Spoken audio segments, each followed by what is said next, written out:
The World Juniors are right around the corner, and some of the pre-tournament performances by the likes of Joshua Watt and Lane Hutson are catching the attention of media everywhere. We'll be talking about them, plus Cole Caufield speaking out on the amazing Montreal Canadiens team culture, and finally, an interesting interview on TSN 690 where they talk about how Kent Hughes maybe didn't even want to be GM, but what he has done for better for the Montreal Canadiens. So you won't want to miss anything we have to say on this edition of Habs Digest.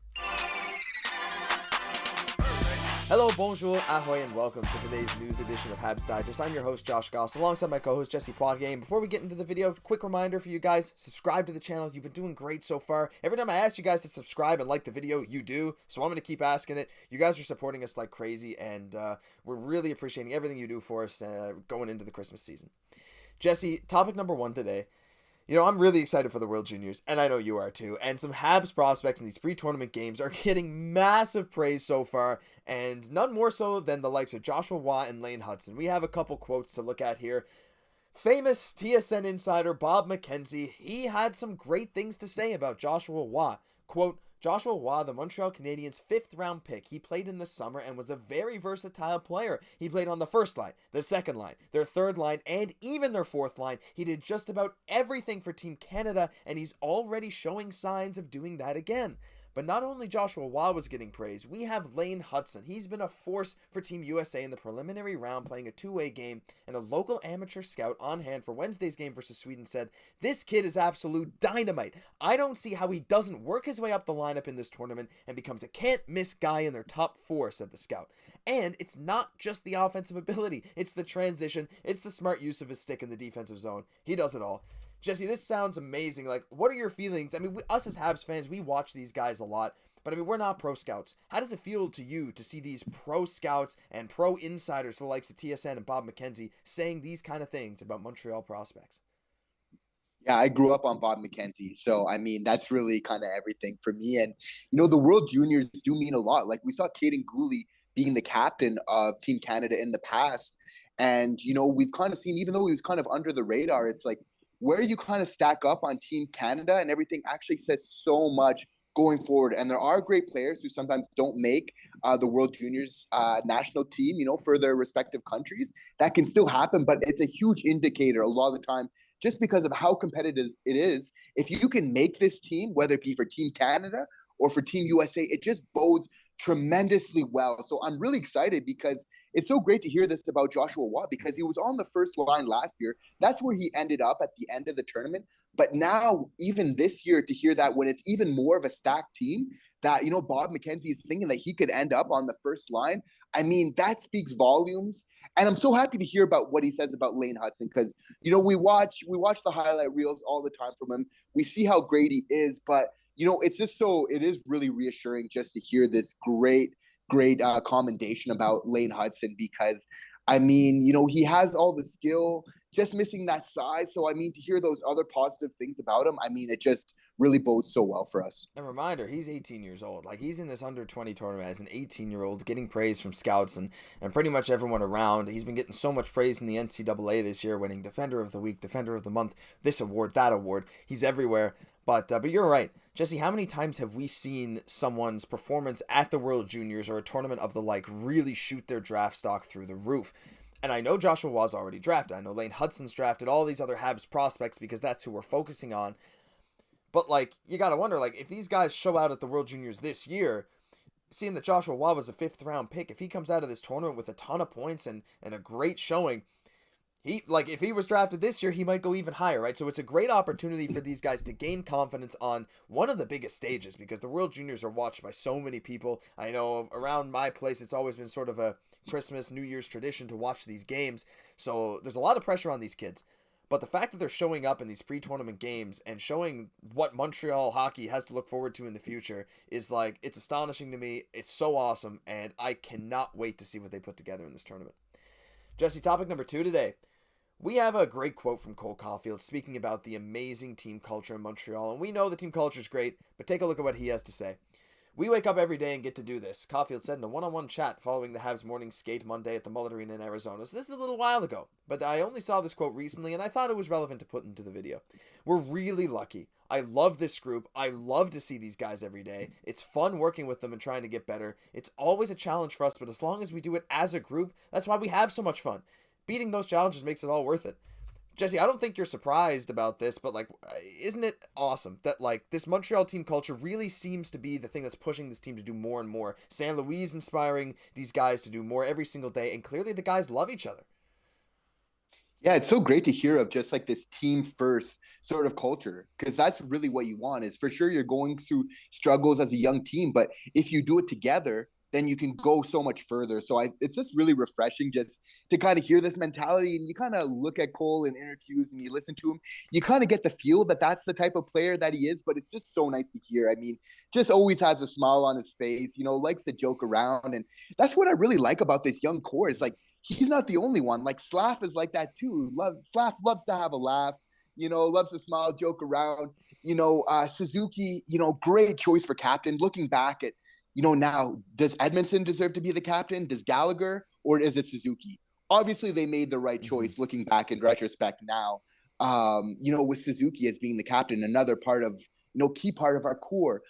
You got to love Xhekaj. You got to love his personality as well, tough, hockey player, but really cool at the same time, and coachable and everything else. So it's just really great to hear about these dynamics, Cole just being such a great player on and off the ice, being phenomenal, but also doing a lot of work in the community and, and just being there to maybe brighten some people's days, some people that are going through illness, maybe some harder times, so it's just really great to hear just what kind of person he is. And doesn't it just make you want to support this team even more? And I think it bodes well, like, when the teams are, when your players are like so happy and positive like this, it's just a good look, right? It just really bodes well that maybe this team could do something. Maybe we could be Stanley Cup champions in the future if we build right. Yeah, these guys are confident in each other, and I think that's a huge thing, right? The fact that there's so much camaraderie. We see, like, the groups of players together, and I saw that Cayden, Guhle, Arber, Xhekaj go to Tim Horton's video, and they even,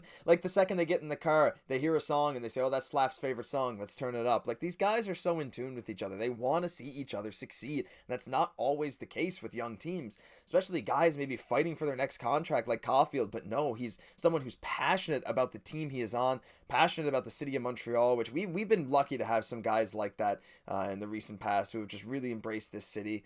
And but Cole Caufield seems to be the next one. Cayden, Guhle, Arber, Xhekaj, these guys all love being here. They love talking to each other. The veteran leadership seems to be doing a great job. I remember a Joel Edmundson quote saying that the locker room was one of the best he's ever been in. Cayden, Guhle talking about how much fun that Coach Martin St. Louis makes the practices, makes the team. It's just awesome that these guys believe in each other. And I've said it from the start, that's what makes a team, a good team, a contender. So hearing this from Caufield, we've heard it a few different ways this season, but to hear it from our top goal scorer, our superstar of the future, it's really refreshing. Final topic. Kent Hughes didn't want to be GM? What? What is this? Well, that sounds ridiculous. What are we talking about? Well, there was an interesting thing on TSN 690, and someone did a great sort of transcription summary on Reddit. I'll probably link that in the description for you guys to go have a look at it. But there were some interesting points where they did a year-long wrap-up of the Montreal Canadiens on TSN 690, and they talked about a few things, like the St. Louis hiring, the Kent Hughes hiring, and some of the trades that were made, but this part kind of stood out to me. They start off by talking about the hiring of Kent Hughes after a disastrous start to the 2021-22 season. Gallo, one of the hosts on the show, talks about how Kent Hughes did not initially have any interest in being a GM and had to be persuaded to take the job here. They then play a clip from Hughes where he talks about how he sees the Habs as an offensive-minded team going forward, and while you have to be defensively responsible, you see that offense wins the day more often than not. So I don't know if this is old news or not, but Jesse, I hadn't really heard this before. I think it's crazy, and they go in talking about this later on in the article too, but for a guy who was an agent and didn't really want to be a GM until he was persuaded, like, would you have ever guessed that? This guy has done magic for someone who didn't want the job in the first place. Yeah, no, absolutely. And the reason for that is like he was just making a killing. Like he had a very successful business, as a player agent.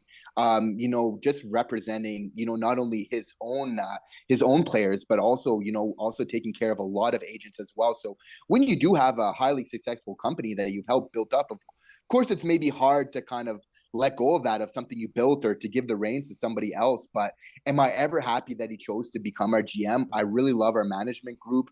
I think that we have Jeff Gordon to thank for this. If they weren't like such great friends, again, speaking to the camaraderie that we have, not only in our locker room, but also in upper management as well. You have to feel like, Marty, Jeff, that everybody gets along, Kent included, gets along really, really well. So I think it was just a really smart move. We've done a lot of moves now where it was like kind of out of the box.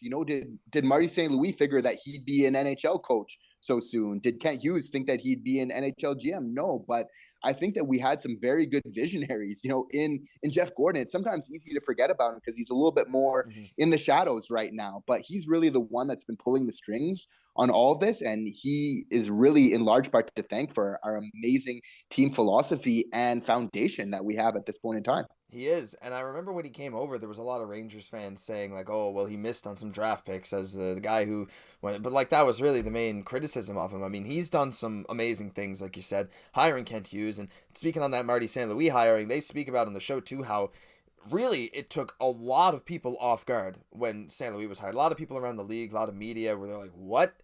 But clearly, I mean, me too.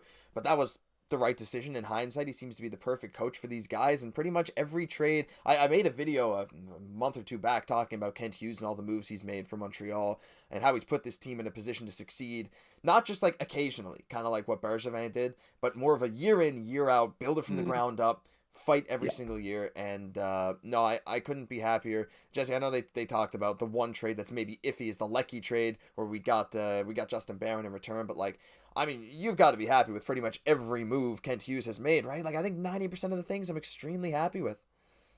Yeah, and the jury's still out, and it was hard to say. Sometimes a player like Arturi Lehkonen needs to be traded, new environment, and then he kind of just explodes. He was given his chances. He was obviously like a great player in Montreal. He did everything great on the ice, except we just wish that he could maybe get up to his scoring potential, which, one season went off, and they were just waiting. Okay, but just keep doing that, kind of year in, year out. But, he kind of got back to his scoring ways with the Avs. There's a lot of factors that go into that. Obviously, he's got a great surrounding cast in Colorado. That's definitely a factor in all this as well. The jury's still out. We don't know where Justin Barron's going to work out in the future. Defensive prospects, they take a little bit longer. So I don't think we should get too down on him if he's not looking like a 1A right now or anything like that. Give it a little bit of time.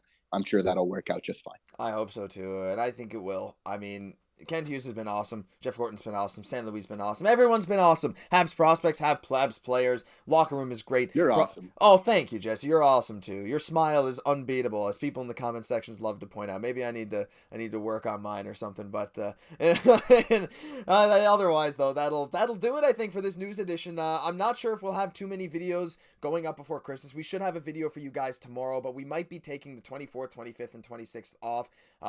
If I want to, I might put something on the community tab to keep you guys updated if you want some extra content, or maybe if we have time we'll record something for you guys. But other than that, that'll do it for this news edition of Habs Digest. If you enjoyed the video, leave a like, subscribe to the channel. Your guys' support's been amazing. We love that you watch our videos day in, day out, and we can't wait to produce more content for you guys in the new year. I'm Josh Gosse for my co-host Jesse Poirier. We'll catch you in the next one.